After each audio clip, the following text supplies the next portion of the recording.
we're glad to have you all here for this event. Thank you for coming. You are here with the Intercollegiate Studies Institute and Campbell University, and the debate we're hosting today is how should the Constitution be interpreted? Originalism versus interpretivism. And we're happy to have you all here, and I just want to say a quick word about what ISI is. So the Intercollegiate Studies Institute is an organization that seeks to work with college students to provide them with opportunities in the conservative intellectual and movement and the Western tradition.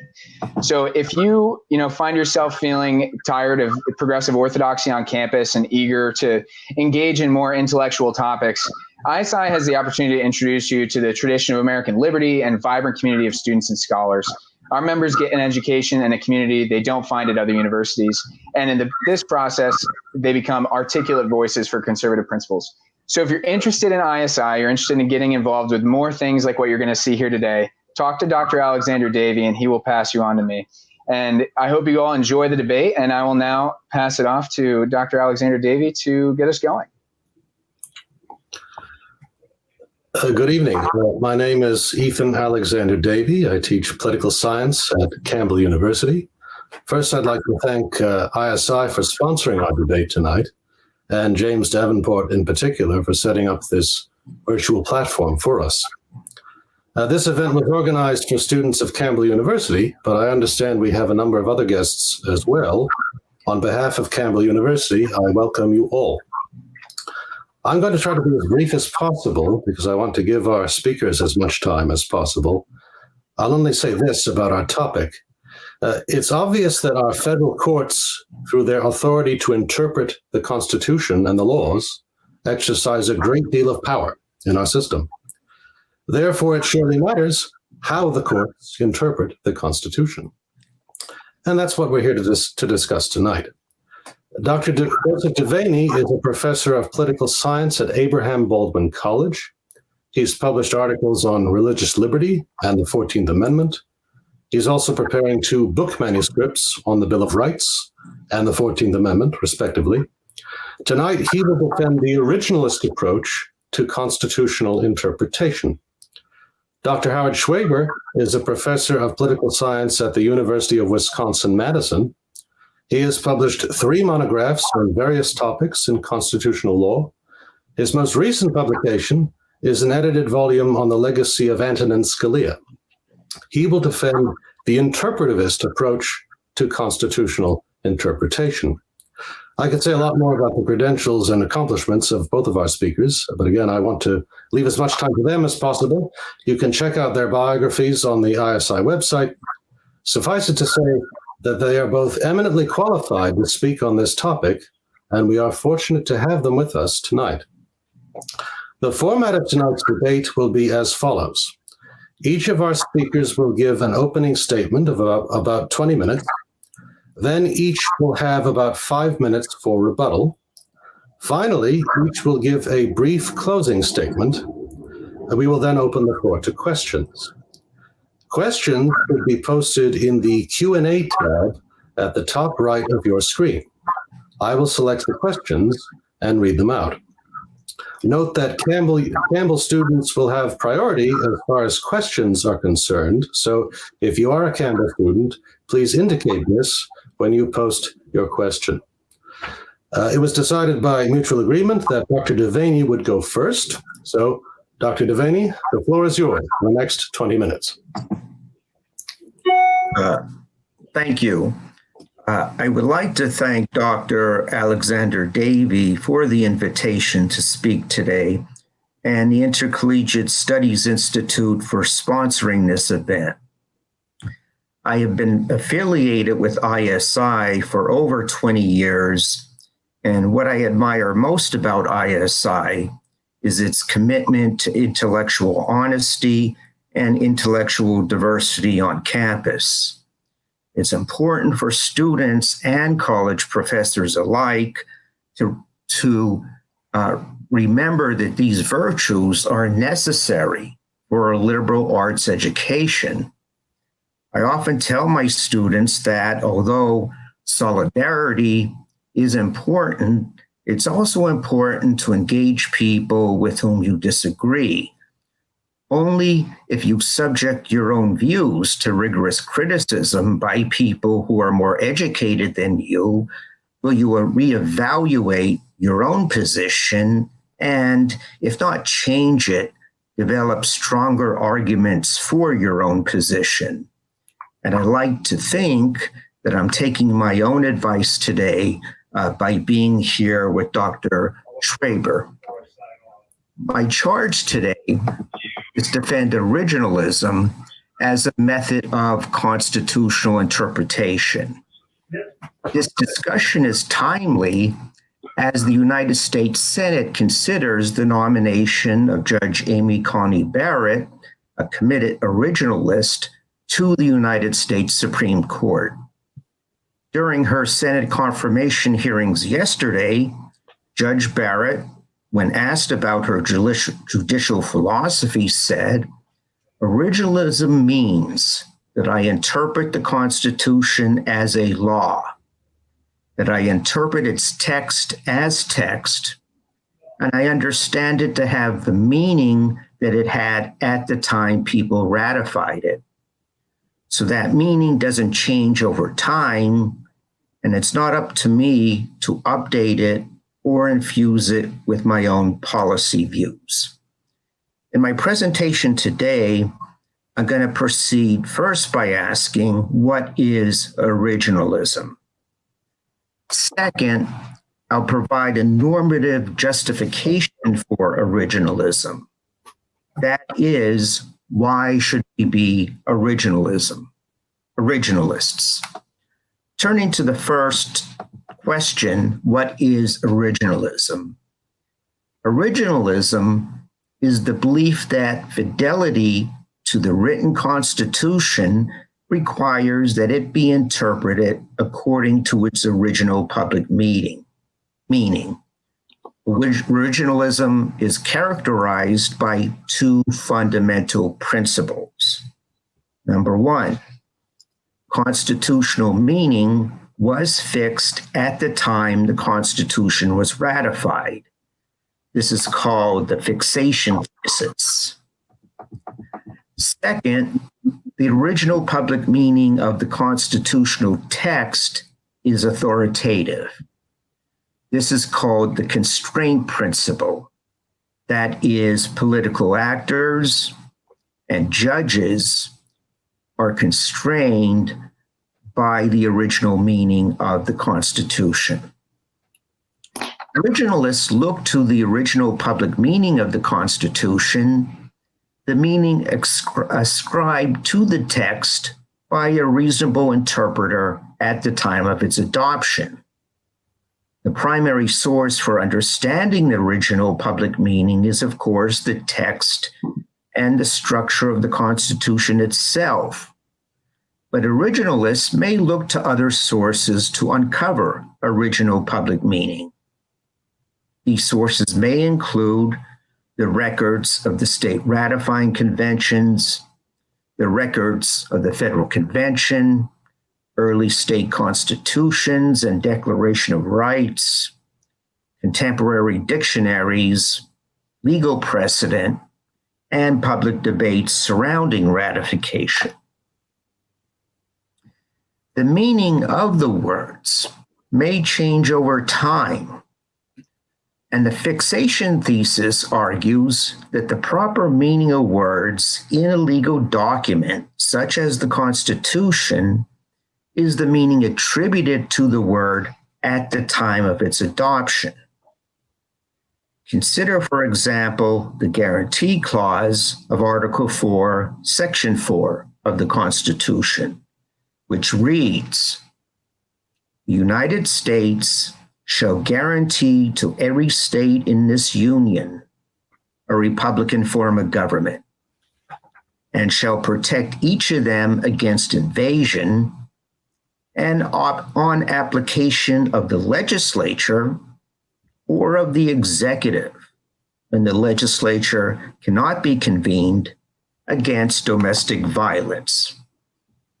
Originally speaking, domestic violence referred to an insurrection within a state.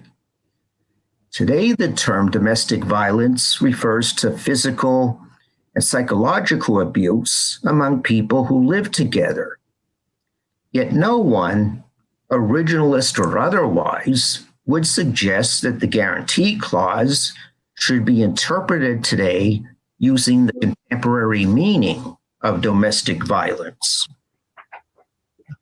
But doesn't the Constitution contain language that is so abstract it serves as an invitation for judges to import meaning from extrinsic sources? That is, sources outside of the Constitution, including even a judge's own philosophical worldview. Although the Constitution provides that each state must be represented by 2 senators, other provisions, such as the equal protection or due process clauses, do not appear so precise. The Eighth Amendment does not prohibit public flogging, but rather cruel and unusual punishments. Ronald Dworkin and Jack Balkin are 2 such scholars who believe the Constitution contains such abstract language.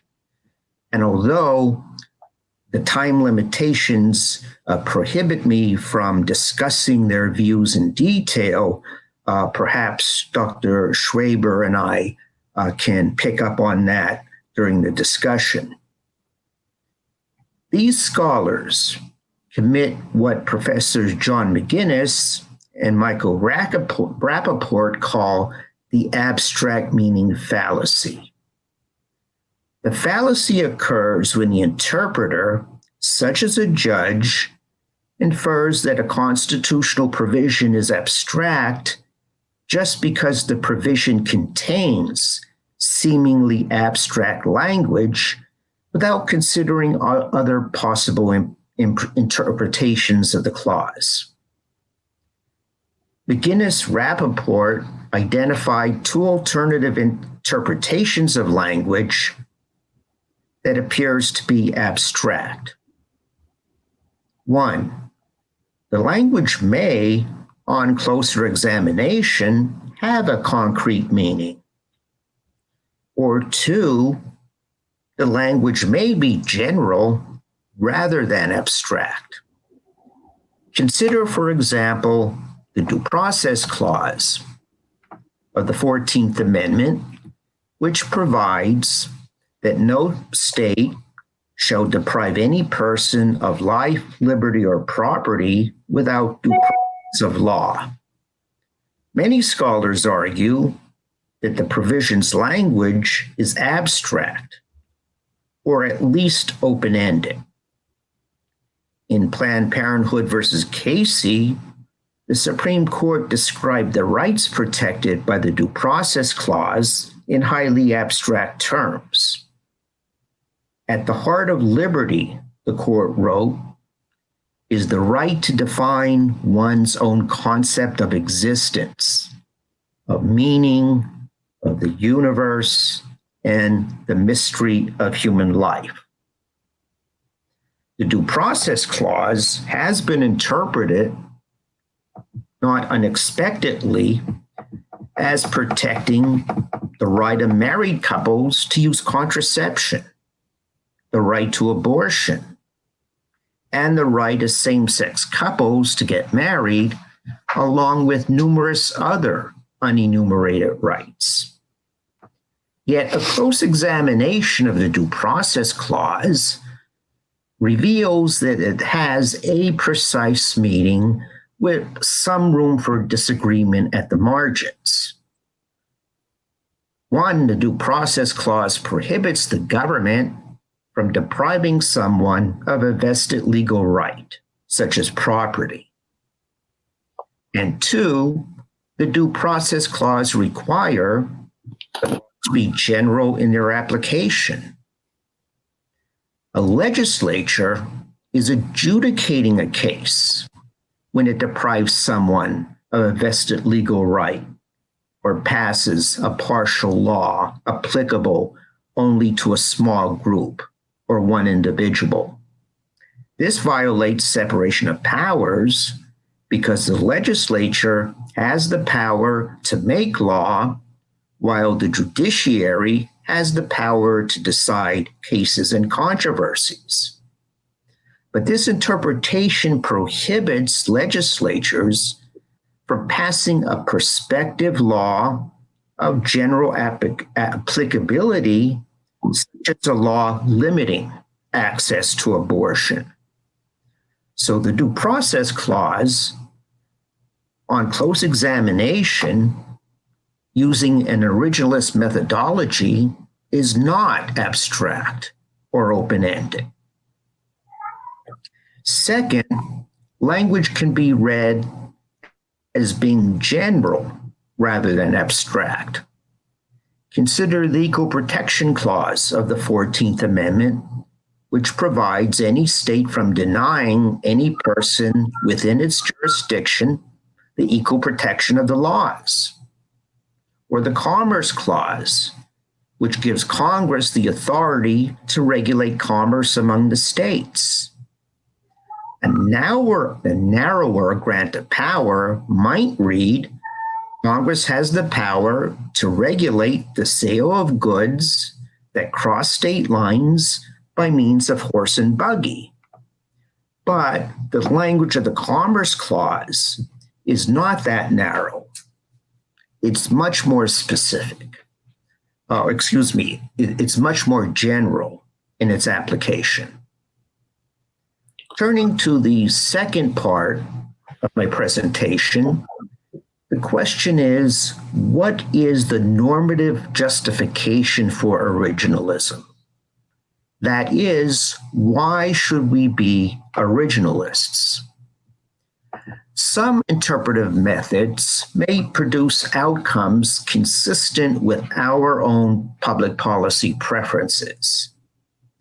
But if we want the courts to rule in a manner consistent with our own views of what makes for good public policy, then we should be honest that what we want the courts to do is to embrace a political ideology, not a method of legal interpretation. And if that's the case, then the discussion could proceed on those grounds. But originalism is not a political ideology, but a method of legal interpretation. And as a method of legal interpretation, originalism is justified by the existence of a written constitution which was adopted with the consent of the people. Fidelity to the written constitution requires that we interpret the Constitution according to its original public meaning. The Constitution is not like the Declaration of Independence, which just speaks to our collective aspirations, such as the commitment to equality. The written Constitution is much more than that. The written Constitution is law. Professor Keith Whittington offers several related reasons why fidelity to the written Constitution requires that it be interpreted according to its original meaning.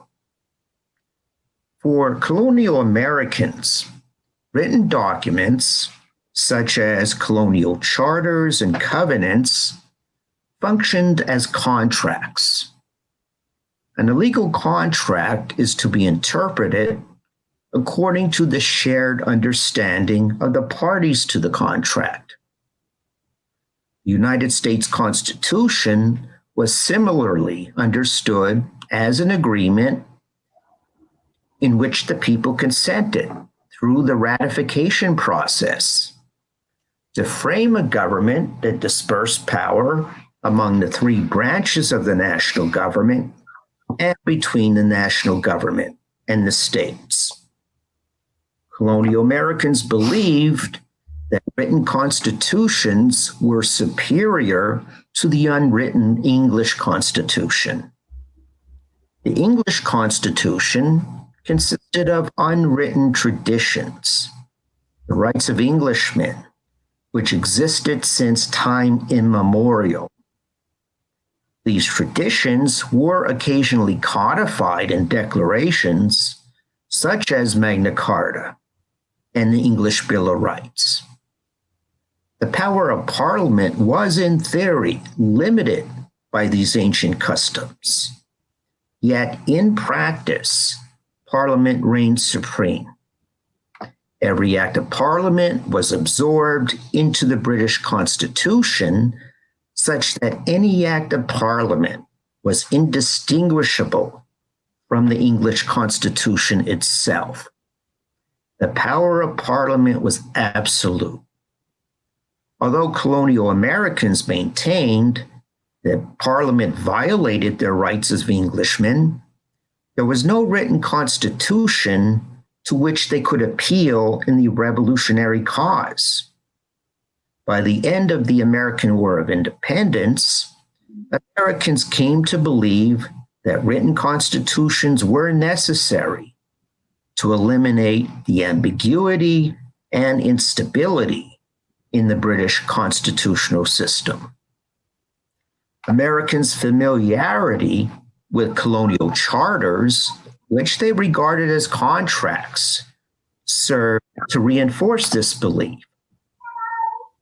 A written constitution, in which its meaning is fixed at the moment of adoption, would place judicially enforceable limits on the power of government.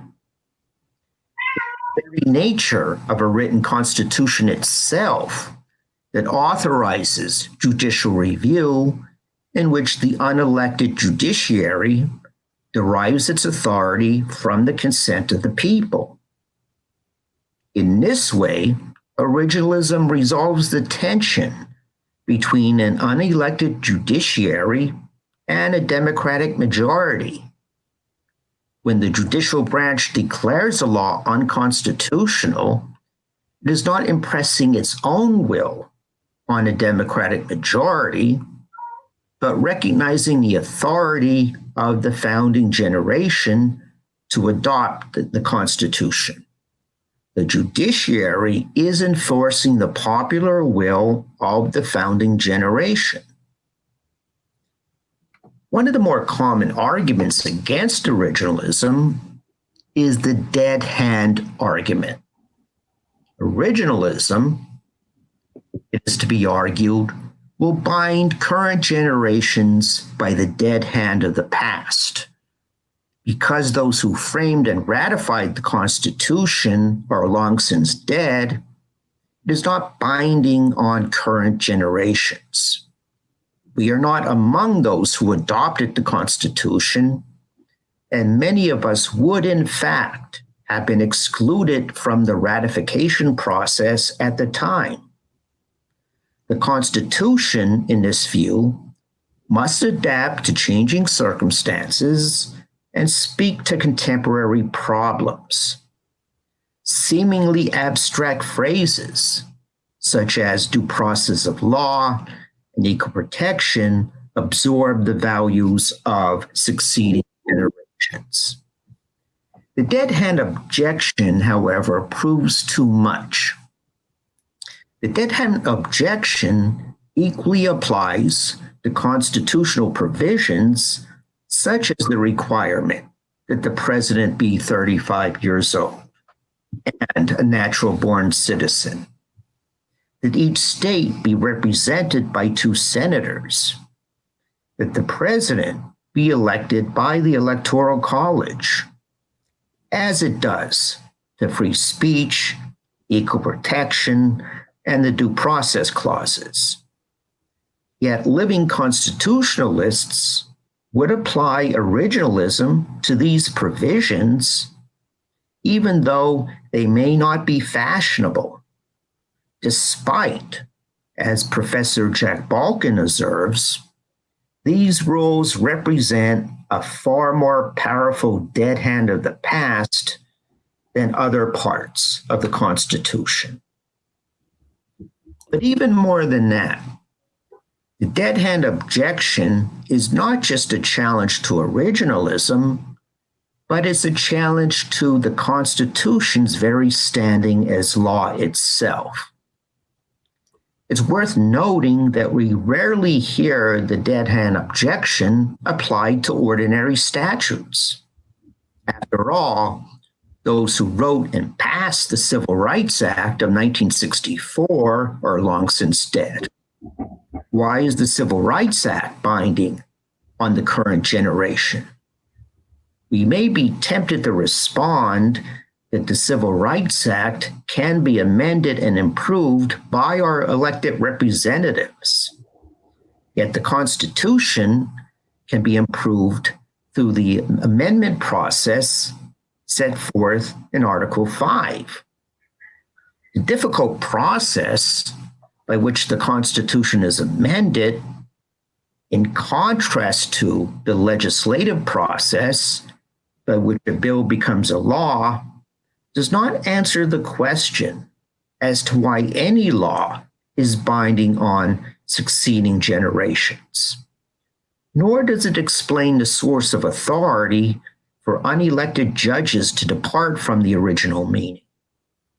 When the unelected judiciary departs from the original meaning of the Constitution, the question of legitimacy becomes more pronounced in that extrinsic sources of authority, external sources of authority, such as moral philosophy, appears to be even less binding on the current generation than the original exercise of popular sovereignty that adopted the Constitution.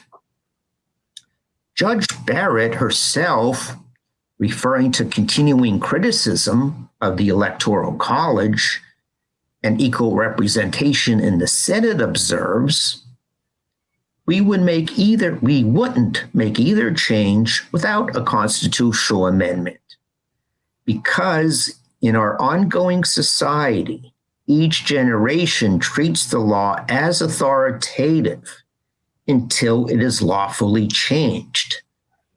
That is, the Constitution is, in the words of Professor Stephen Sachs, the founder's law plus lawful changes.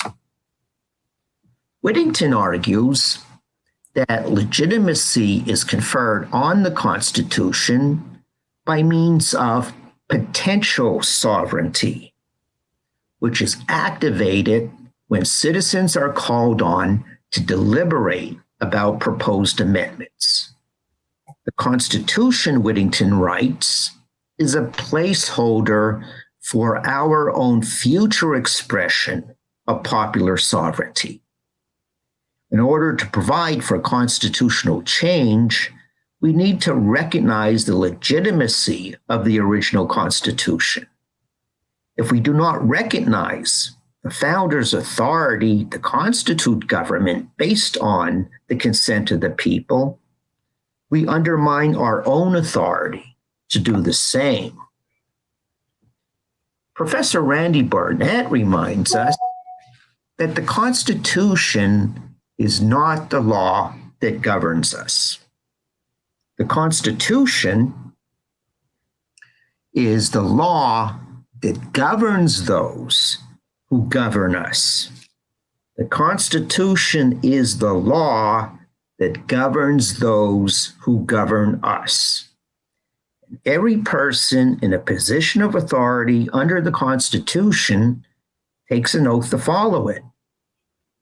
Article 6, Clause 3 provides the senators and representatives before mentioned and members of the several state legislatures and all executive officers, both of the United States and of the several states, shall be bound by oath or affirmation to support this Constitution.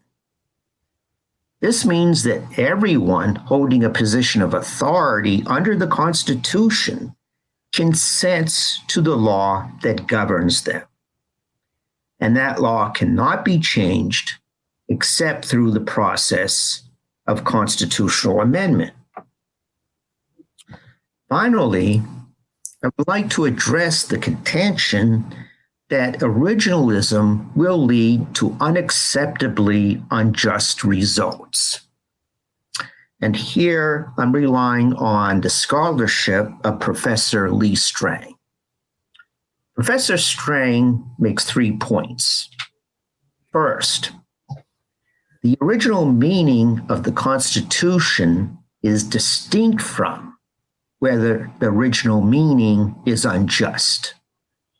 Strang uses the example of a letter from an acquaintance that states, "You are an a-hole." The recipient of the letter will not interpret the letter to mean, "I love you," simply because it sounds more pleasant. The issue is not unique to originalism.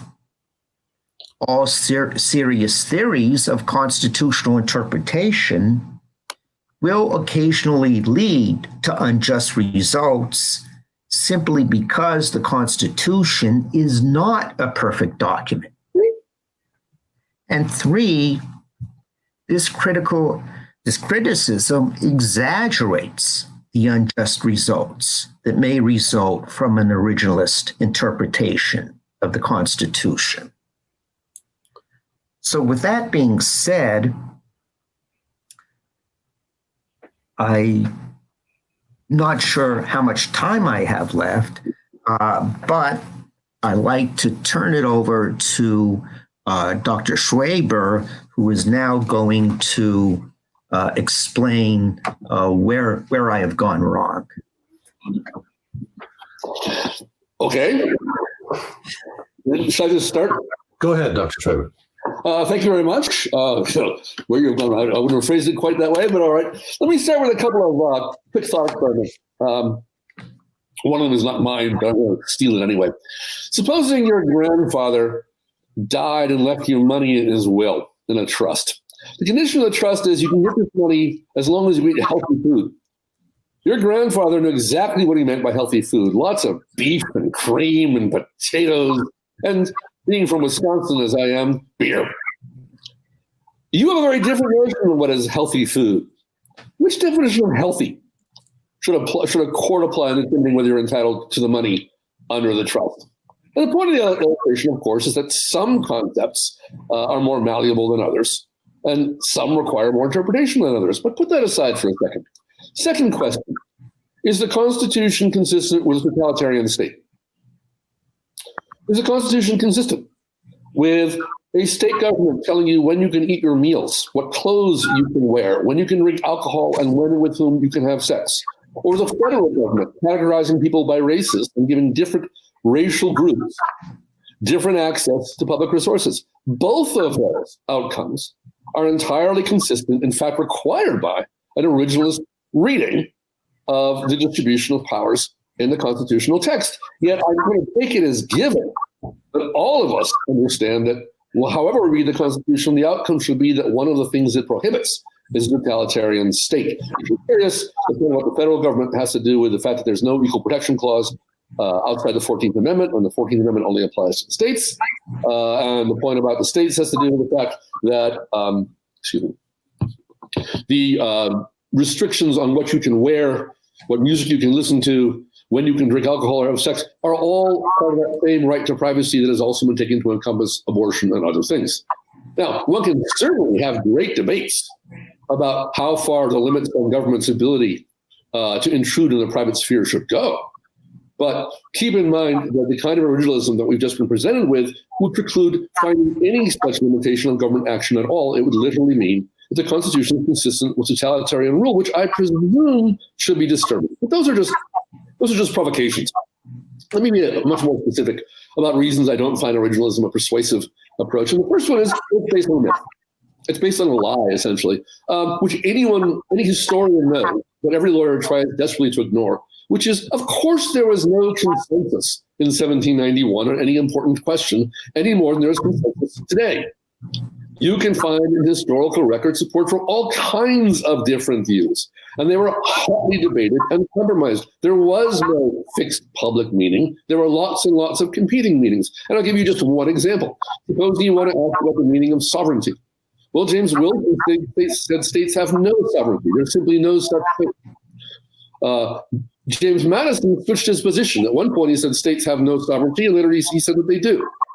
Anti-federalist writers like Brutus insisted that states are sovereign entities. Which of those is the original position? The answer is there isn't one. There was lots of debate always among many factions and many speakers, and how could we possibly expect it to be different? To ask what every American or the public, what was the public unified view of a constitutional question in 1791 is as absurd as asking what the public's unified view on that question today. It's a matter of great debate today. It was a matter of great debate then. The second problem is that aside from being based on a myth, the particular myth is exclusionary, and I don't mean that in the usual way. I'm not focusing on the fact that, as Dr. Davenport pointed out, many of us alive today would not have been able to participate in, say, ratifying conventions or voting or something like that, right? That's a discussion that's often had. But consider the idea of public meaning. Who's the public? Slaves may not be allowed to vote. Are they not part of the public? People who didn't leave us written records may not have a voice that we are able to hear. Were they not part of the public? Were women not part of the public? We have only evidence from Mandarin sources of the most elite writers that happen to have been preserved by accident of lexicography and library study, science, right? What we claim as the public understanding is actually the understanding of about 1% of the population, and they didn't agree with each other. If we really cared about public understanding, we would train lawyers and judges to be historians, social historians and cultural historians. We'd try and find out what due process was thought to mean. And to just give an indication of how vague a concept original public meaning is, due process can be understood the way 1791 lawyers understood it, 1791 voters understood it, 1791 white males understood it, the public in 1791 understood it, newspaper editorialists understood it, and you get a different answer from every one of those ways of asking the question, and in all of them, you will not find agreement. So we would need some sort of meta theory about what are the right choices and who constitutes the public. I know one case that tried to answer that question. It's called Dred Scott. It said certain people weren't part of the people. And if certain people weren't part of the people, presumably they are also not part of the public that has a public meaning. I don't think we want to embrace that principle. So I'll put it in specific terms. The Equal Protection Clause is part of the 14th Amendment. The 14th Amendment, of course, was adopted right after the Civil War. Whose understanding is more important for public meaning there? A recently freed slave or an ex-Confederate newspaper editorialist? Why do we give so much more weight to the Confederate newspaper editorialist than we do to a member of the public whose opinions and understandings were the subject to whom the amendment was addressed, who didn't leave us written records? It's easy for us to research without hard work. The third problem is the one I just pointed to. If the idea is to recover public meaning, judges and lawyers should be trained in history. They're not. Professional historians will jump out windows when they hear people talk about originalism, because no historian who's been trained in this field would ever attempt to treat the question of a past understanding as a kind of forensic search for an object. 19th century German scientific history might do that, but anything from the 20th century starts with the idea of a theoretical frame, choice of sources, framing of the question, and a whole slew of other issues. And it's not that there are no ways of answering any of these questions. But in order to define an originalist approach, you need to explain what you mean by those things, and none of those questions are ever addressed. Amy Coney Barrett studied English literature and French in college and then went to law school. She is singularly untrained in the recovery of historical meanings, and yet she's insisting that as a Supreme Court justice, she will use that untrained skill, that utterly undeveloped intellectual capacity, in order to determine the meaning of the Constitution for our generation. The fourth objection to originalism that I have is that it's unspeakably arrogant. And let me explain what I mean by that. And of course, I mean, this is the sort of thing one could say lots of ways, but I have a particular sense in mind. James Wilson signed the Declaration of Independence, signed the Constitution, delivered the first lectures on constitutional law in America, led the ratification effort in Pennsylvania. And every one of the things he says about the Constitution, originalists deny. Samuel Chase, same thing. James Madison, prior to 1790, same thing. Modern originalists reject the understanding of the actual founding generation, at least those who were high federalists. As I said at the outset, there wasn't universal agreement. There were lots of different views, but the leaders among the Federalist Party, the ones who promoted and supported the Constitution, and the first generation of Supreme Court justices took views entirely alien to the description you just heard. not only in the sense that they didn't think the Constitution should be understood in terms of its original meaning. Madison in particular was very clear that he believed popular understanding over time changes the appropriate understanding of the Constitution, but in a sense on specific questions ranging from national powers of national government, state sovereignty, and scopes of rights and limitations on governments. Their views were just radically and wildly unfamiliar to the modern generation of originalists, who tend to draw their understanding, in fact, in the 19th century, the post-Marshall Court reasoning about rights. Why? On what basis can someone today claim to have a better understanding of the meaning of the Constitution than James Wilson, who signed it? That takes an extraordinary amount of hubris, in my view, and any system of constitutional interpretation that requires that level of hubris should be viewed with a certain degree of skepticism. The fifth problem is what might be called the amendment problem. And so Professor Davenport said that, of course, we can change the meaning of the Constitution by amending it. And an obvious example might be the 13th Amendment that abolished slavery, right? In the earlier version of the Constitution, there was slavery. We certainly think that was a bad thing now. And we came to recognize that in time to adopt the 13th Amendment. The problem is that doesn't answer the question about original meaning, because for the 13th Amendment to be effective, you have to change the meaning of dozens of clauses of the Constitution. The meaning of the word property, the relationship of federal and state powers, the meaning of contracts in the contracts clause provision, meaning of property in the due process clause. You have to reinterpret all of those terms in order for the 13th Amendment to be effective. But if that's the case, then anytime past the 13th Amendment, we ought to be looking no further back than that. The same goes for the 14th Amendment. In fact, the 14th Amendment is really problematic because it includes the phrase due process, which is also in the 5th Amendment. How do we understand the 14th Amendment's effect on the 5th Amendment? And if our answer is originalism, right, that means we have to choose a date. But if we choose a date prior to the 13th and 14th Amendments, then we're using concepts in ways that have been explicitly rejected by the amendment process. At a bare minimum, if we were true originalists, we wouldn't be talking about the date of ratification of the Constitution. We'd be talking about a date something like 1880. But in fact, that argument is never made. The seventh argument, or sixth argument, I'll be honest, I've lost count, has to do this, well, to put it as simply as possible, it's un-American. Originalism is fundamentally un-American. Okay, what do I mean by that? If you compare the European system of law with the American system of law, or the Anglo-American system of law, the fundamental element of the Anglo-American system is the irreproducible presence of human judgment. The use of juries, the use of common law development and reasoning, the use of judges. The reason we call them judges is because we have always believed in our legal system that questions of law and justice, what used to be called equity, and those of you who are familiar will know that Article 3 of the Constitution specifically refers to equity. This whole discussion of law is far too narrow. The Constitution specifically says court shall address questions both of law and of equity, meaning general fairness.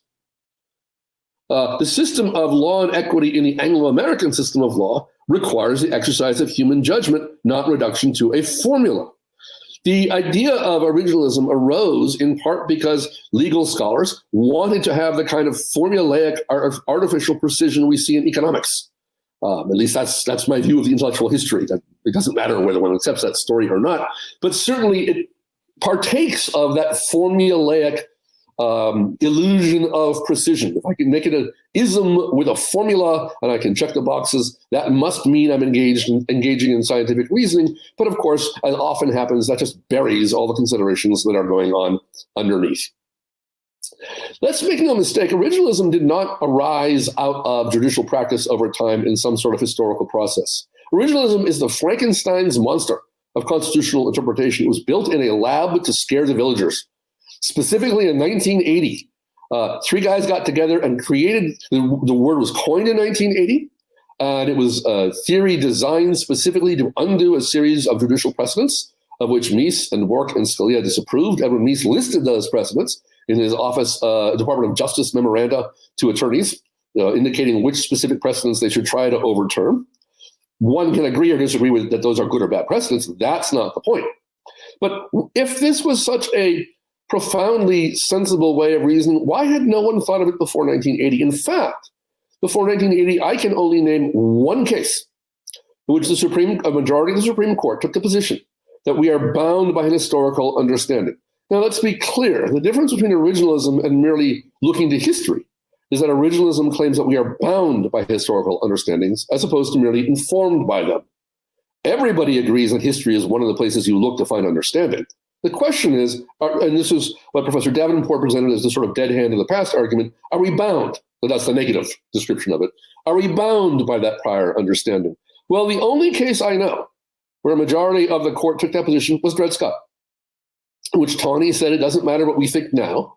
In 1776, free blacks were not considered part of the people, and we're bound by that understanding. I'm not exaggerating when I say this. I literally do not know another case prior to 1980 in which the majority of the Supreme Court ever adopted in any version, what we call an originalist position, which is kind of striking. It's also striking that of the 60-odd constitutional courts around the world, no other court has ever come up with anything like originalism as a theory of constitutional interpretation. Now, none of that makes originalism bad or wrong or weak. It's just interesting and raises the question of what particular set of circumstances, actions, interests led to the creation of this particular theory. Certainly, to argue that it is somehow inevitable, Justice Scalia's line was sort of, what else is there? Well, the answer is everyone else who's considered the question has found lots of other things. Prior to 1980, we had almost 200 years of history of doing other things, and around the world, other constitutional courts have ways of doing other things. So what is the alternative? What is this interpretivism, pardon me? I know it's much easier to say originalism. I feel I'm at a disadvantage. My chosen label is much harder to say. What is this interpretivism idea that I'm talking about? Well, first of all, it isn't one thing. It isn't an ism. It isn't a fixed method that substitutes for judgment. It's interpreting a text. There's a real slippery move that is often made, and Professor Davenport actually alluded to this, of equating originalism with textualism. That, of course, is quite wrong. If the text is self-explanatory, there's no need for originalism. Originalism is what one turns to in order to find meaning that is not given by the words themselves. There are innumerable ways of trying to find meaning that are not self-evident from the words themselves. And we can think teleologically, we can think historically, we can think in terms of political principle. Keith Whittington, incidentally, whom Professor Davenport cites, is a major promoter of what's called something called the new originalism, which eschews original public meaning understanding in favor of an approach of looking to original articulation of principles and then translating those principles into modern understanding into practice. And that gets to, I suppose, what interpretivism is all about. Interpreting texts, the technical name is hermeneutics, is a very long-standing tradition in art, in religion, in law, in history. What's new is the idea that we can avoid interpreting, that we can simply apply a code and not have to engage in any interpretation at all by merely referring to some external source like an original public meaning, and the answer will be given to us. That's not a form of interpretation that's accepted in any other field of intellectual endeavor. And it's kind of insulting to ourselves that we take it seriously here. So what are these alternatives? Ask about the language. Ask the principles they announce. Ask the overall meaning of the enterprise. Ask yourself whether the Constitution is consistent with totalitarian government. If the Constitution, if you find it is inconsistent with the Constitution, that a government of a state can tell you what clothes to wear, as John Adams proposed. John Adams declared in his thoughts on government that sumptuary laws about clothing wearing, were among the most important laws for any state to have. If you think it's inappropriate under our Constitution for a state to be able to tell you when to eat your meals, what music to listen to, or when or with whom to have sex or not have sex, whether or not you're allowed to use contraception, or a whole range of other things. If you think those things are inappropriate as a matter of constitutional understanding, that doesn't mean your only choice is to adopt a particular theory of a right to privacy, but it does mean that you need a theory of interpretation that allows the Constitution to express that meaning. And I take it as given that neither in 1791 nor today, although there are differences of degree, did anyone intend to have a federal government or a state government with totalitarian capacities as a literal originalist mode of reading would allow. I've actually lost track of time too. I think I have like 3 or 4 more minutes. Is that right? So, something like that. All right. Sorry? The discomfort with what I'm describing as interpretivism is, of course, that it's not formulaic. And there's a fear that we would have to deal with judges asserting judgments, and that, among other things, we, the public, and the other branches of government would have to respond to those judgments. We couldn't simply leave it to the accountants or the mathematicians or the engineers or the lawyers to figure out the meaning of this thing. It would have to be a conversation involving all of us. This is sometimes called popular constitutionalism. That was Madison's point about the bank. He had opposed the bank in 1811 vigorously, but in 1816 he approved it. I would ask why. He said the people's understanding of the Constitution has come to the point, has developed to accept the idea of a bank, and it's not appropriate for me to interpose my understanding with that of the people. The Constitution is sometimes, there's this phrase, living constitutionalism. I don't know what that means to call the Constitution a living thing, but I'm quite sure that the American people is a living thing. And that's the final answer. The Constitution's authority is based on what's called constituent power, the fundamental authority of a people to create sovereignties rather than being bound by them. A mode of interpreting the Constitution that denies that fundamental theoretical underpinning is inconsistent with the purposes of the Constitution itself. So it is not that appeals to an historical understanding are irrelevant. Of course they're informative, as are appeals to historical practice, as are appeals to articulations of principle, as are appeals to modern understanding of what practices are consistent or inconsistent with those principles. But the idea of originalism, as it's been described, which is that there is an historically ascertainable, universally shared consensus meaning among the relevant public, that this universally shared consensus meaning answers any of the questions we actually care about, like are states sovereign entities, or what is the proper scope of federal authority under the McCulloch doctrine, a profoundly anti-originalist position, or is it appropriate under the Constitution for states to be able to regulate all aspects of personal life? To answer any of those questions, originalism simply offers the illusion of a response, but in fact offers us almost nothing that we can actually work with. And I'll stop there. If I haven't pissed off somebody at this point, I have failed utterly. Okay, I'm thinking at this time that we should have left as much time for rebuttals as for the opening statements, but each of you still has 5 minutes for rebuttal. So, Dr. Devaney, your rebuttal. Your name, I apologize. Oh, that's okay. Dr. Schweber has given quite a bit to respond to, so I don't know I can adequately address all his comments in the 5 minutes I have. I made some notes here, which means I'm no Amy Coney Barrett, but I like to respond to some of his comments. The first is that there are different views or competing views about the meaning of the constitutional text. And what I think this does is it moves the goalpost for originalism, because I don't think any originalist would claim that there are not hard cases. There are hard cases.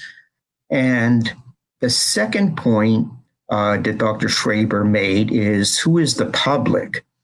And I think I had addressed that in my initial comments about the Constitution being ratified by the people, that therefore the Constitution is not therefore the Constitution would not be binding on successive generations. But Dr. Schweber mentions in his example of the grandfather eating healthy food, I think what's going on here, if I understood it correctly, is that how do you ascertain the meaning of healthy food? And, I think here, this is something that originalists have addressed, is that some language is abstract, some language is vague, some language is ambiguous. And healthy food would be, I think, an example of vague language That is, take for example, the word tall. That's a vague word. What does it mean when we say that something is tall? And that's what courts deal with all the time. They deal with trying to ascertain the meaning and then the application of language that's vague. With regard to the issue about who is the public, and then Professor Schweber invoked the example of Dred Scott. And I think Dred Scott is a perfect example of where the court got it wrong, because the court did not look to the original meaning. The court said that a law prohibiting bringing slaves into the territories violates due process of law. And under the understanding of due process of law that I gave, that a law prohibiting slavery in the territories would not violate due process of law. That is, this is a general prospective law prohibiting slavery, and the slave owner was fully aware of that bringing slaves into the territory would be prohibited. So what Dred Scott really does is create a right to bring slaves into the territory, and is an initial example of the kind of substantive due process that I have used in my examples.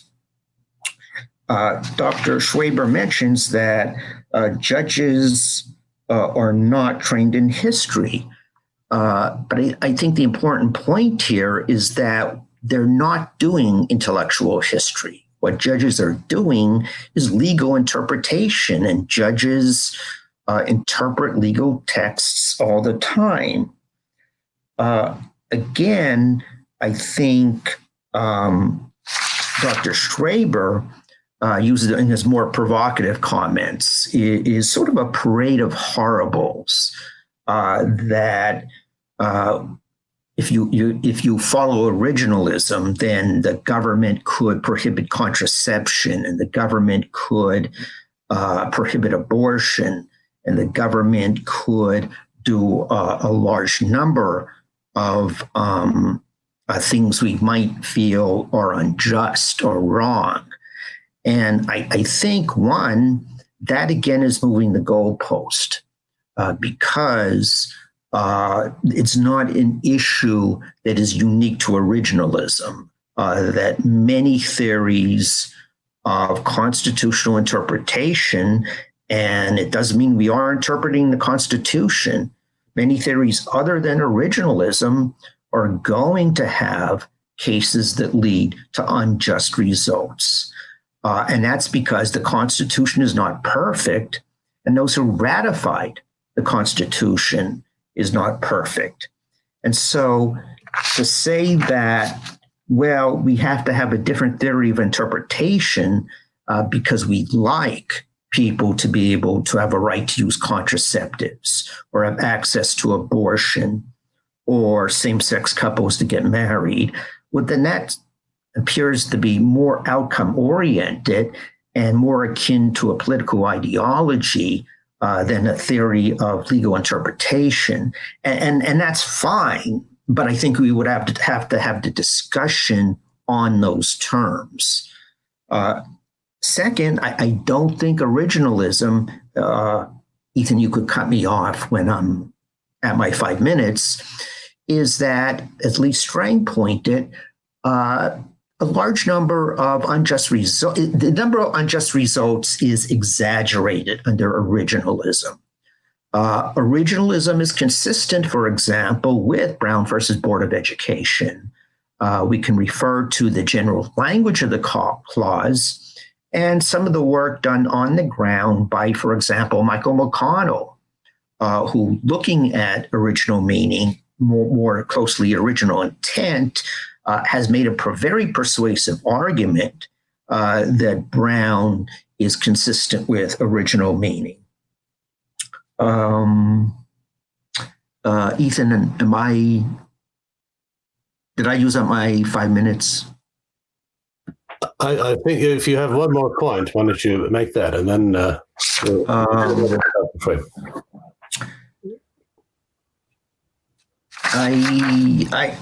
think I'll leave it at that, and perhaps we can continue some of this in the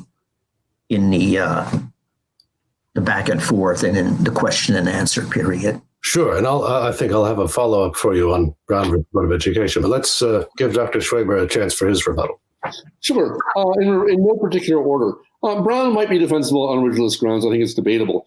But there's no question, there's no originalist theory that supports one man, one vote. There's no originalist theory that supports any number of outcomes that self-proclaimed originalists would like to keep.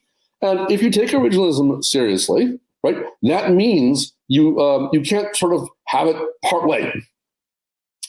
You have to be willing to accept its results. And I'm not talking about injustice here. We can just disagree as to what particular result is just or unjust, whether the right to say people should be allowed to have same-sex marriage or not. It's a much more fundamental question. Does the Constitution prescribe a political vision that precludes totalitarian rule? And from an originalist perspective, the answer is yes. It has to be, because there's nothing that can be interpreted through an originalist approach to preclude that outcome.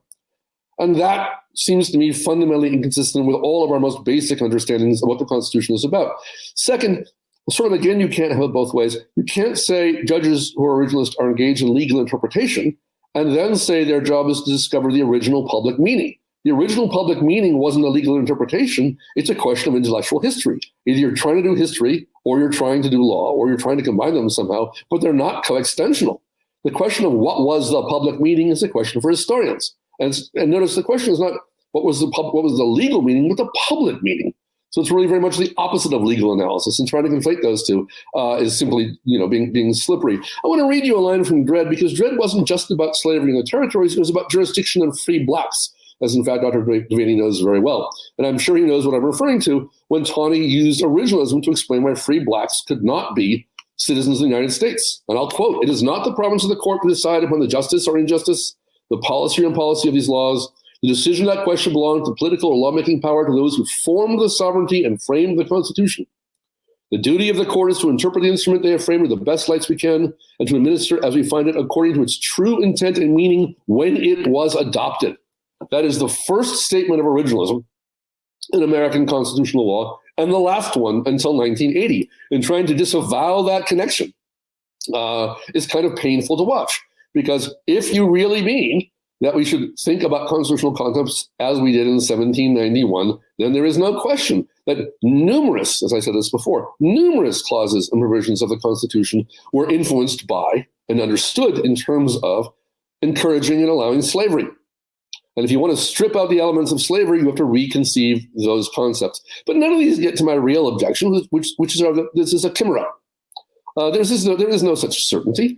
And let me go back to that public understanding view, because I think if I was going to leave one thing or be heard clearly on one thing, this might be the one I'd want to settle for.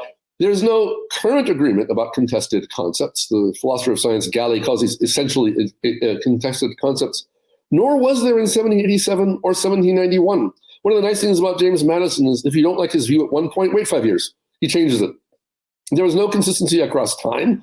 There was no consistency among persons. To the extent we can name the key authors of the Constitution, people like Hamilton and Chase and Wilson, their views are radically inconsistent with what we think of now as textualism, let alone originalism. Not only that they rejected the idea of originalism itself, but that their understanding of what the Constitution was about had nothing to do with a textualist legal document. It was a philosophical and political document of a very different kind. We changed our understanding in the 19th century, and for good reason. The mandate that was being claimed was so broad and so dramatic. If you look at Federalist 78 and Hamilton's description of judges as the arbiters between voters and their representatives and power to swoop in and correct malrepresentation, or Madison's Virginia plan, when the federal government was supposed to have overall review power of all state legislation, not only for its constitutionality, but for its wisdom, and the authority to strike down any state law that struck the Commission of Revision as unwise. Right? These were out of bounds. They were unacceptable to the public at the time. And they didn't win. And either they weren't in the Constitution or they're eventually abandoned, and that's fine. But the key point I want to leave is this idea that there is an ascertainable, universally shared consensus view of what the public understood in 1791 is simply false. It's a myth. Now, myths have their, Justice Scalia said that in Heller. He said it is a premise of our constitutional system that there was a shared opinion, making no attempt to defend that as an empirical claim. Myths have their point. The philosopher, the political scientist Ernst Renan said every act of nation building requires an act of forgetting. If originalists would forthrightly say, look, this is building on a myth, but we need this myth. We believe this is a noble lie. It's a useful myth that will help us to educate the people and make the Constitution strong. I would be very happy to engage in that argument. I think that's a credible argument. It's the kind of argument that enables us to say, for example, let us focus only on the best of those old traditions and not the totality of it. Let us look at the ideals of Declaration of Independence, right, and not the practices that it justified, things like that. There's nothing intrinsically wrong with appealing to a claim of useful mythology. The problem is when you make a claim to a useful mythology and assert it to be some kind of empirically verifiable truth. That is not an intellectually honest way of approaching the question. And I will leave it there. Can I make a quick response to Dr. Schweber and let him have a quick response to me? Go ahead. Why don't we do that? And we were going to have short closing statements, but why don't we let you read each other? Closing statements. I don't think we need to flourish. Just a very quick response. I think although originalism self-consciously was not part of our history of legal interpretation, that term only came into use, as you mentioned, in the 1980s. It wasn't self-consciously used, but the courts prior to that did interpret the Constitution according to its original meaning. I can't name a case in which that happened. Can you? I would say a good example would be the early Marshall Court decisions, in which Marshall himself very specifically looks at the text and the relationship between the text and other parts of the Constitution. And a second quick point is I think you're caricaturing originalism by describing it as formulaic. I don't think any originalist believes that originalism is a algebraic equation in which you input variables and get a result. It does require judgment. And that's why originalists sometimes do come to different results. In Heller, both Justice Scalia and Stevens appealed to original meaning. They came to different results, but that's the strength of any theory of constitutional interpretation. But I'm sorry, Dr. Schweber, if you want to respond. But sure. I'm perfectly happy to say that formulaic was unduly provocative and just drop that. I don't have the quotation in front of me. I was able to find the Pawnee quotation. I can't find right now the Scalia quotation, in which he says his difference with Stevens is that Stevens says there were differences of opinion in 1791, and Scalia says it was our premise that there were not, which is just an absolutely ahistorical mythological claim. And it is the mythological claim that is required to make sense of original public meaning. I'll reiterate one of my earlier points, it's sort of a matter of reiterating a point that you wanted to end on, as it were. Right, the question of who is entitled to vote or participate in the ratification process or have other privileges is separate from the question of who is the public if you're talking about public meaning. If you're talking about, and I'll ask the question again, why is the understanding of a recently freed slave not more authoritative about the 14th Amendment than the understanding of a Confederate newspaper editor? And yet, in fact, if you look at U.S. Supreme Court cases, it's Confederate newspaper editors who get cited as the source of the original understanding of that text, a different date from 1791 because it's a different provision. Finally, on the Marshall Court, with all due respect, that's wrong. Marshall certainly appeals to text, but textualism and originalism are two different things. Marshall appeals to text, purposes, and achieving aims described in the Constitution, but there isn't a hint. In fact, this was quite entirely alien to his reasoning that he was bound the understanding of a previous generation of writers, let alone any particular writers, on how to resolve those questions. And the obvious case of that is McCulloch.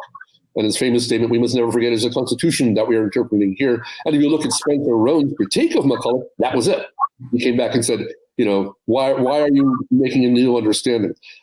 If you go back before Marshall to people like Wilson and Chase and the early Madison, it's really startling. Chase said it was the function of the courts to impose the terms of the social contract and strike down unjust laws.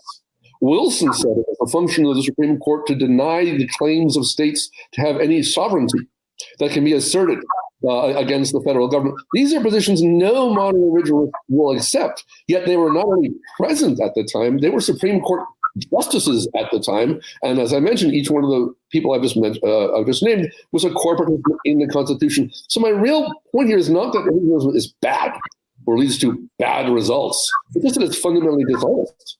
You could make it honest. You could say, we're building a myth. We need a founding constitutional myth. And this is what it's going to be. And we could actually have a debate about what's a better or worse constitutional myth to rely on. And there's something to be said for relying on mythology. I'll use that line again. Any act of nation building requires an act of forgetting. But the claim of historicism is simply false.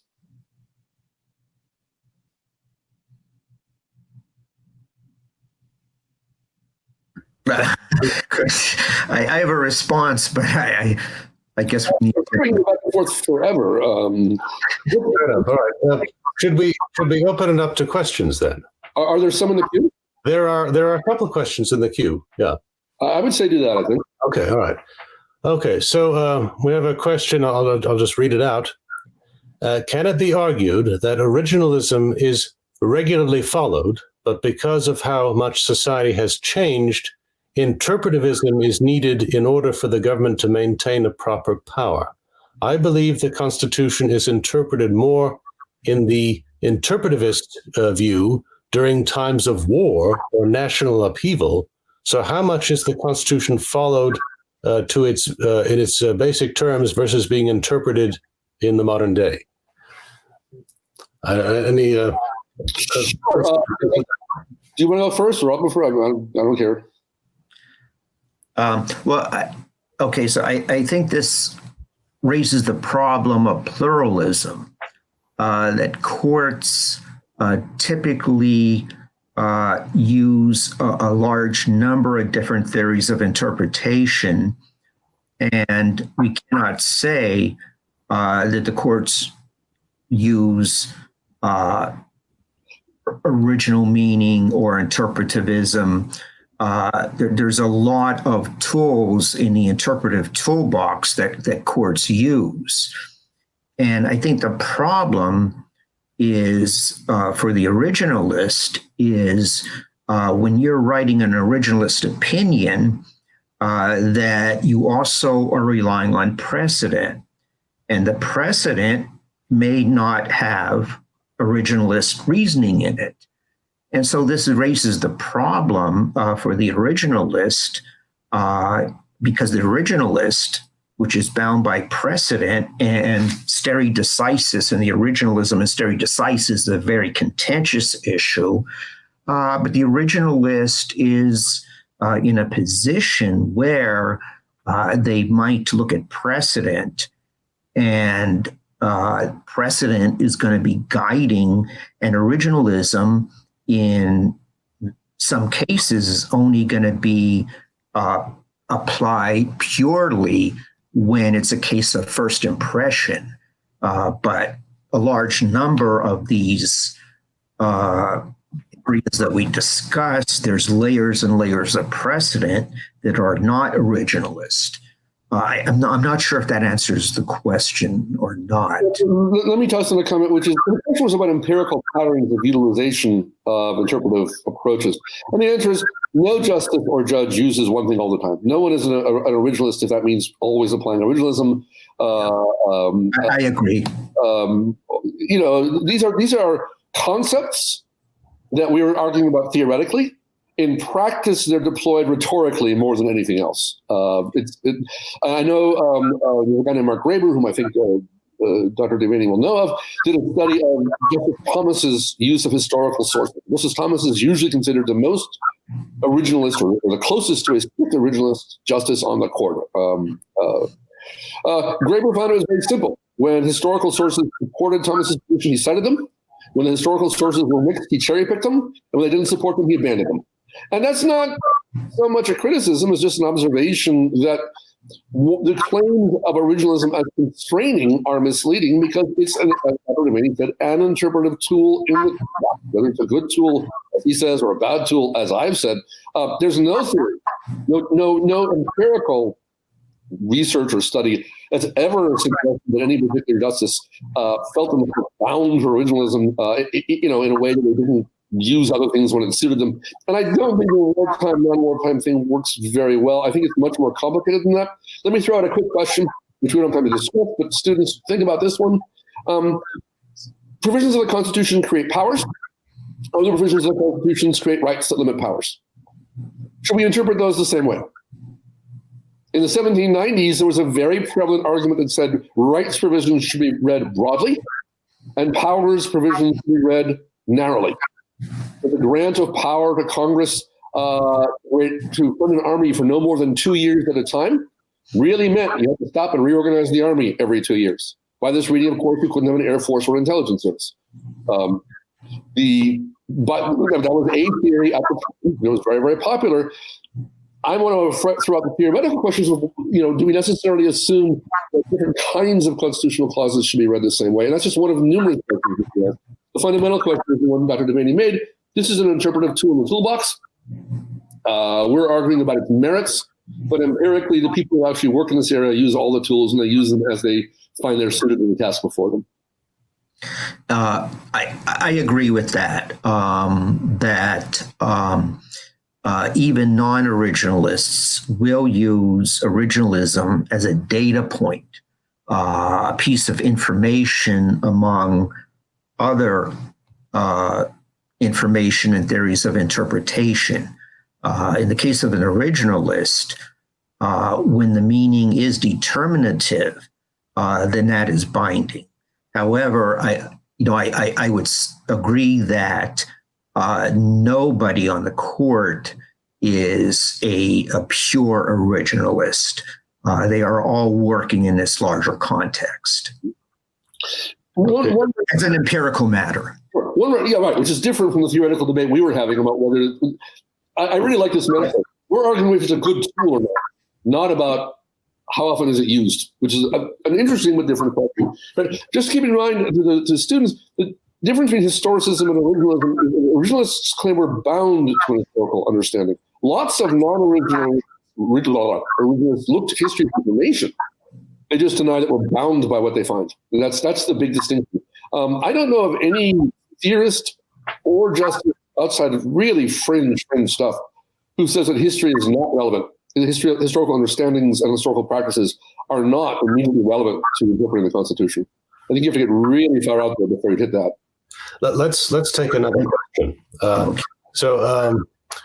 The next question is there a single originalist position on abortion? And if so, what is it? The answer is no. Short answer is no.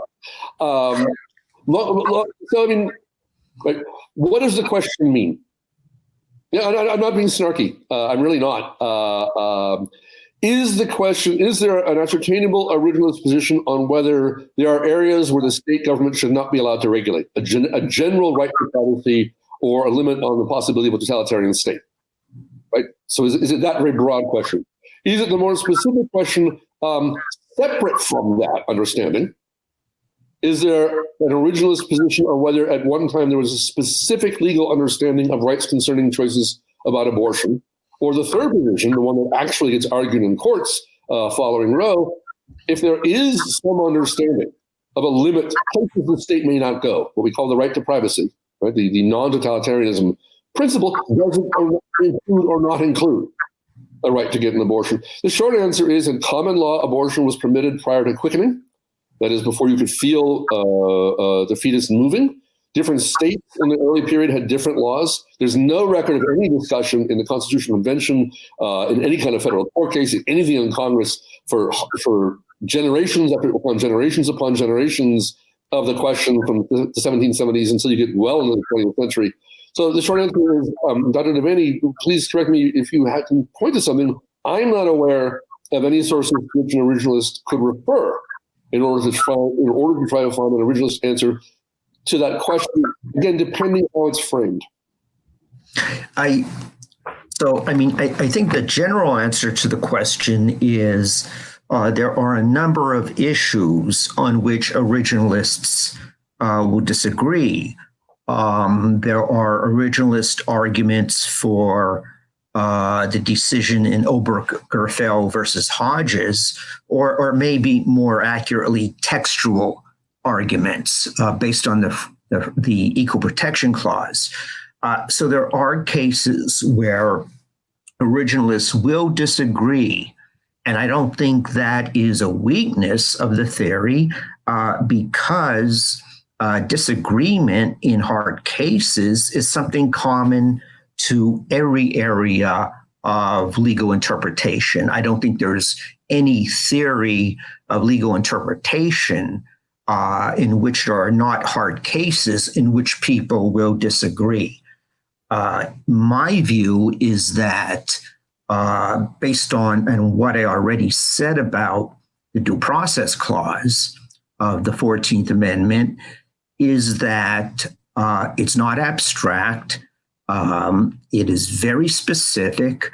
We can rely on almost universally the meaning of due process as it originated in the Magna Carta, on cases decided in the English system, the early state constitutions that incorporated due process clauses and law of the land clauses, state interpretations of those clauses leading up to the 14th Amendment and even after. And I don't think you will find not one decision that suggests that a state cannot pass a general perspective law prohibiting something like abortion. So that is based on the number of tools available to the originalist. The text, the history, we look to other tools like how states have interpreted it. And what the Due Process Clause prohibits is that the government cannot divest you of a vested legal right. Because when the government does that, if a legislature does deny you a vested legal right, the legislature is effectively acting as a court. And a legislature is not a court.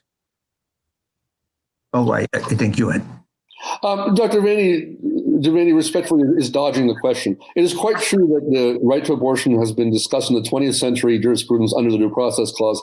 That's not the question. The question is, does the Constitution have anything to say about a right to abortion? And as Dr. Devaney knows, the reason a right to privacy is located in the Due Process Clause is only that after the Civil War, the Supreme Court excluded the Privileges and Immunities Clause from playing that role. There's a very nice opinion where Justice Thomas proposes going back to the Privileges and Immunities Clause, and the only reason we don't do that is because it's to borrow a term from a Supreme Court case, it's burning down the house to roast the pig.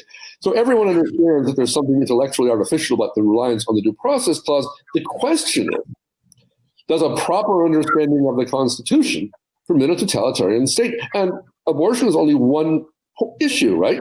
And that's what I tried to raise when I framed the question three different ways. There's nothing. Go ahead.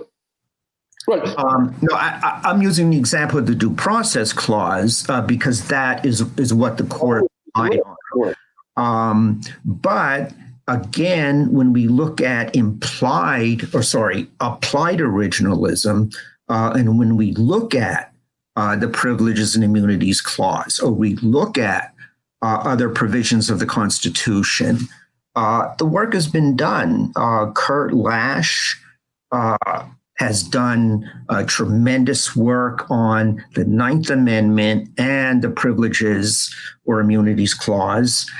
And in either case, again, it does not justify the right to an abortion.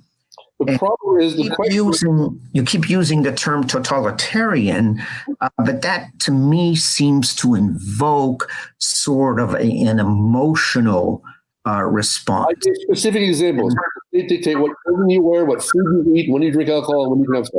Can the state dictate every aspect of your life? That's totalitarianism, as I understand the term. Abortion, abortion is a specific issue, right? And this is what I tried to say when I framed the question in different ways. Is there originalist sources on the specific question of abortion? No. Are there originalist sources on the question of a right to privacy? No. Are there originalist sources that can be brought to bear on the question of whether the Constitution, properly understood, permits state government to regulate every aspect of your life, except where there's a specific prohibition in the Constitution to the contrary? Maybe. And the source of those things would have to be the 14th Amendment and the period after it. The problem with Latch's work on the Privileges and Immunities Clause is it makes this assumption that the Privileges and Immunities Clause didn't change its meaning. We're getting too far in the weeds, right? Think of those three levels of the question. The answer to the student's question about is there an originalist answer to a question of abortion as a specific legal right, there is simply no. There's nothing to refer to. As a due process clause. There is. Please, what? Well, what I just referred to is the due process clause.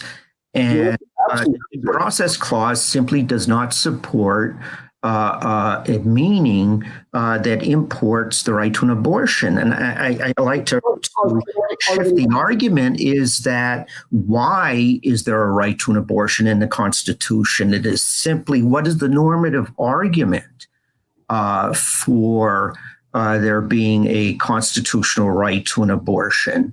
And I think we have to shift here a bit the nature of the discussion here, because what you're asserting is there's this parade of horribles, which you disagree with.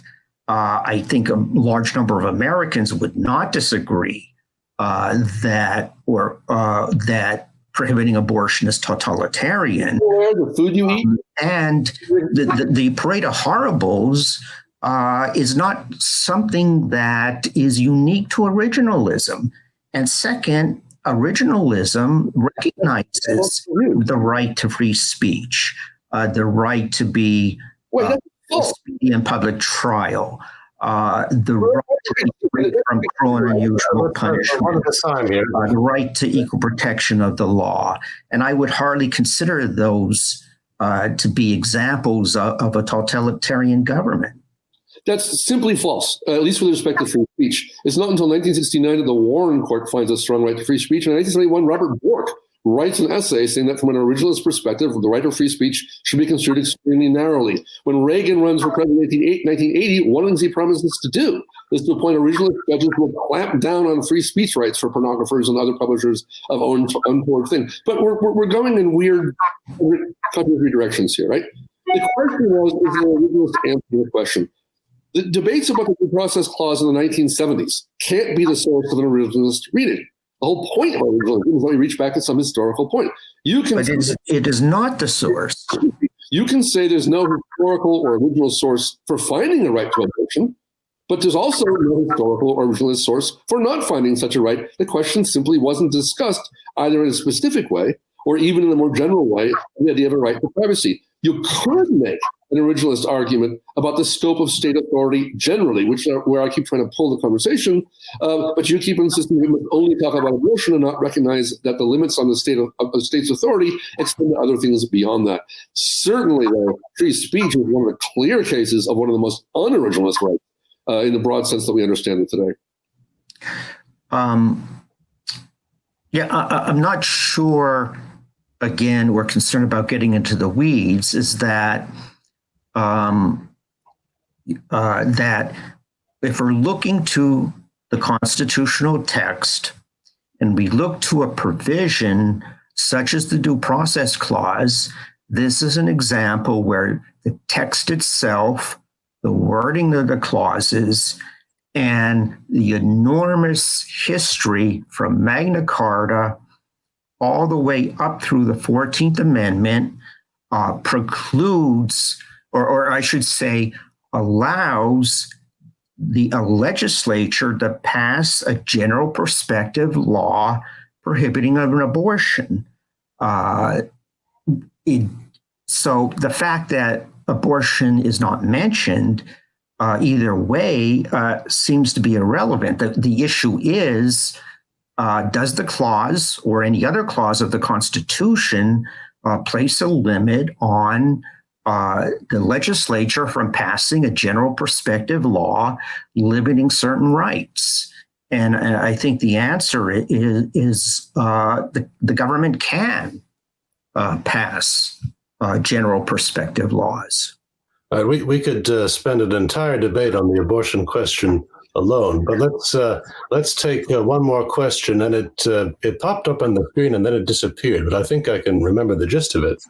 And the question was, if one employs the interpretivist mode of interpretation, is it more likely that the judge will inject his or her own personal conceptions of justice than would be the case with the judge applying the originalist mode?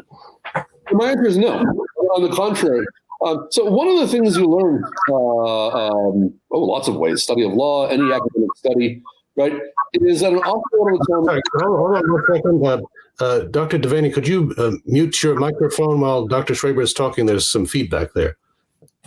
As soon as I figure out how to do I think it's at the top on the... Yeah, I had that problem earlier. It's not as obvious as it should be. Right. So one of the points is transparency. An interpretivist judge will appeal to principles of interpretation.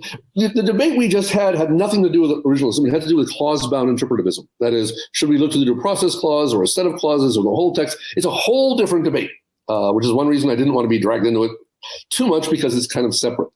But an interpretivist judge, just like any judge, has to explain his or her opinions and has to identify the premises and principles on which he or she is relying in interpreting the statute or the Constitution to reach a certain conclusion.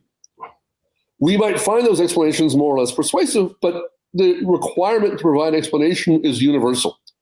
The problem with originalism is that, as I've been emphasizing all along, I simply find it intellectually dishonest.